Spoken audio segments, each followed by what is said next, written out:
is our first job since we've been on the road. Charlie's put us in charge of rounding up some sheep. So we're going straight around the outside, Charlie? Yeah, mate. It's the fastest clockwise circle that you can manage.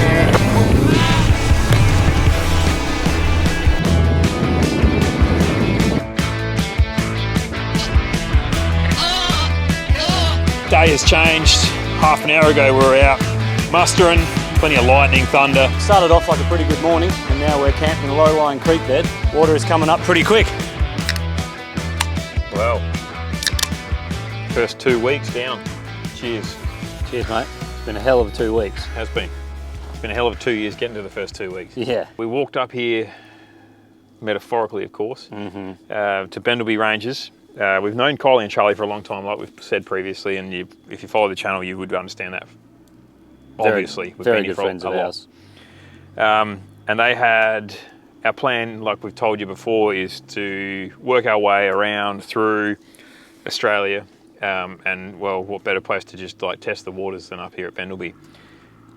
Our first gig, Angus, was lamb marking, and so basically snipping the tails off of lambs and bringing the sheep in, mustering on dirt bikes. Yep.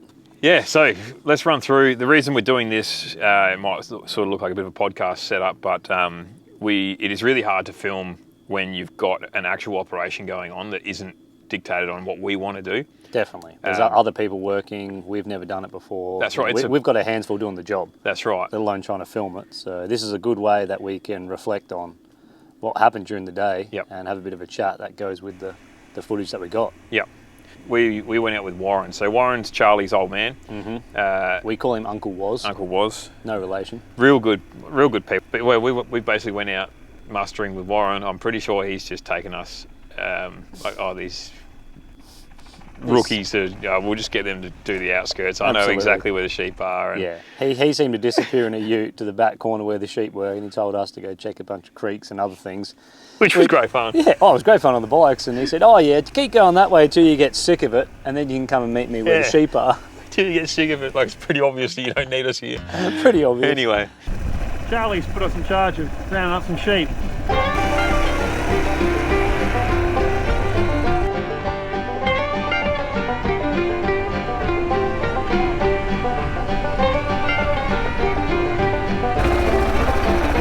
This one too late.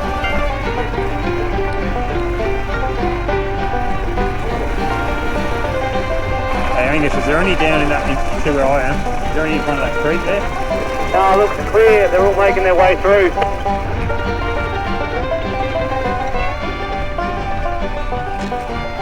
Angus, you copy? Yeah, mate. So those sheep, their beeline is the windsock, and then directly north from there, the entrance gate. Yep, copy that, mate.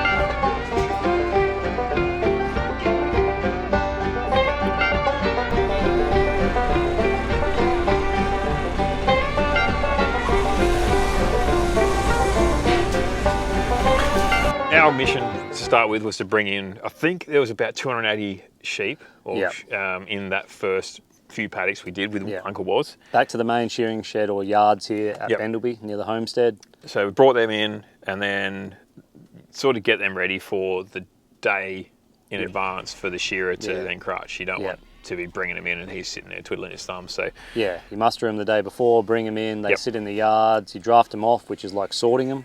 Yep.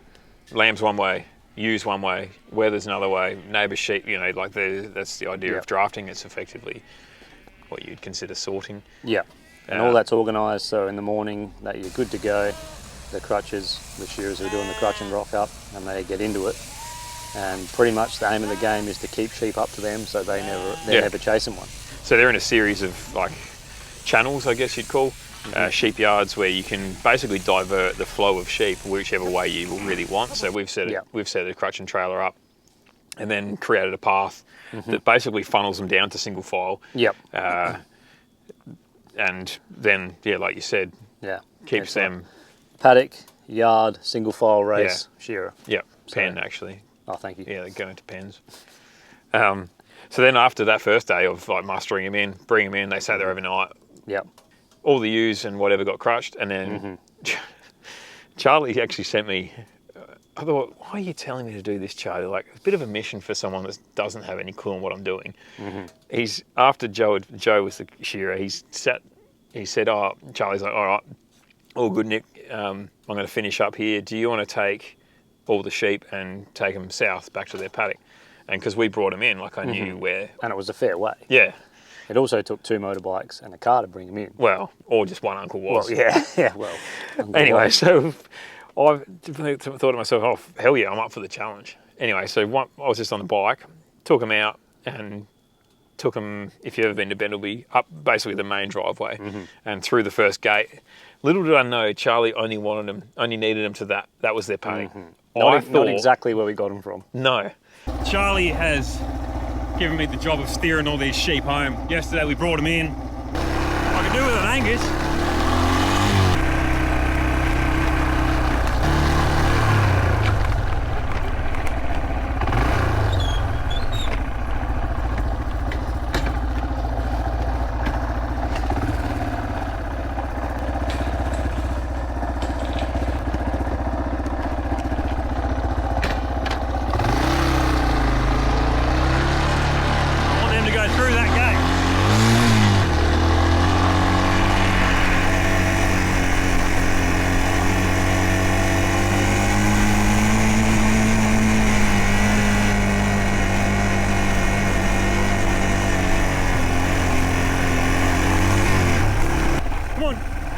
Come on.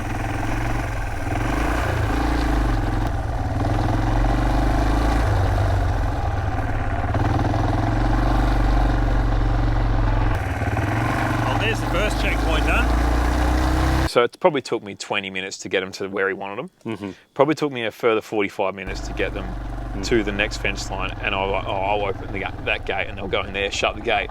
Got there, no gate whatsoever, just an open. Perfect. That's when I was thinking, like, I've just wasted like 45 minutes getting these pricks down here.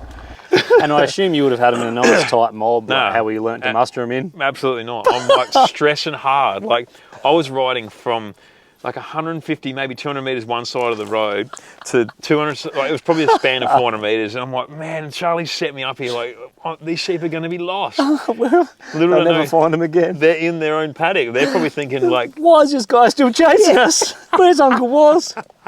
give me back Uncle Was. So that was, I felt like a bit of a dumbass there, actually. So we're going straight around the outside of them, Charlie? Yeah, mate, do the fastest circle that you can manage.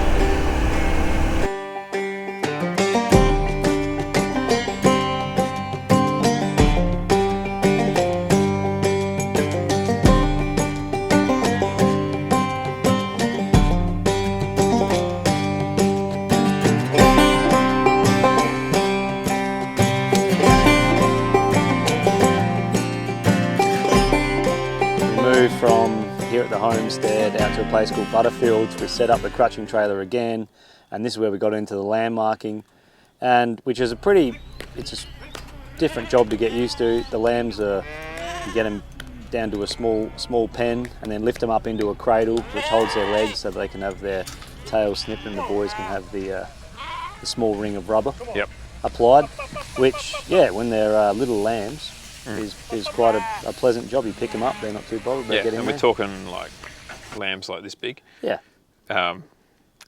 Charlie was trying something different this time, so it hasn't been a great lambing year. I think they were around about 30%, but maybe 40. I think Charlie would have been stoked with. Yeah. He was trying to bring them in. Well, he did. He successfully did it. to bring them in and crutch all the sheep and tail the lambs at the same time. Yeah, he so pushed it late. Yeah, I think it's about 6 weeks later. And 6 weeks of growth on some of them buggers, man. They went from being a small sheep to being bigger than Albie the dog. Easily. Absolutely. As far as weight goes, like double. Like no longer, not lambs, they were just sheep with tails. Yeah. Which I think they all enjoyed watching us lift them into the cradle as well. Yeah, by the end of it, it was yeah, happy to see the end of it, to be honest. Definitely.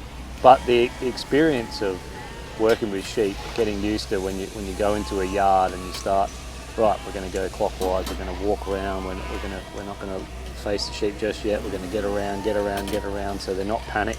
And then once you've sort of got them into a mob, and then you turn around and sort of push them through the gate. Yeah. And it sounds easy, and you thought, oh yeah, that'd be all right. And then you see someone do it, you think, yeah. No dramas. Well, there's a reason that the saying, like, you're a follower like a sheep, or whatever the saying is. Yeah. Once one goes through. Yeah. Once one goes through the gate that you want to go in, sweet as. Same concept. Once one does a runner, the rest of them are going for a runner, whether it's the right way or the wrong way. So you've got to be onto them. Yeah. But it's a good little challenge. Definitely. The amount of pressure that's required, like that's one thing I found hard on the motorbike, was to know we're steering these sheep kind of towards the gate or heading back to the homestead. How much pressure do you put on them? Like, do you want them to be running? Do you want them to be just jogging along, walking? Sometimes they just stop and decide to go the other way. Yeah. But yeah, you see someone who's really good at it, like Charlie, very good at it. Uncle was very good at it. They just sit back and they just know, oh, we'll let them have a minute here. Yeah, beep their horn then. Beep their horn, and now they just keep, tricking along. So, I mean, huge eye opener. Yeah, I mean, that's experience for you. Definitely.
Quickly packed up the vans, banged in the gauge to work out how quick things are rising up. Day has changed. Half an hour ago we were out mustering, and now we are debating whether we need to move our vans, because as soon as it got to the ranges, catchment area is pretty large and we've got this going on.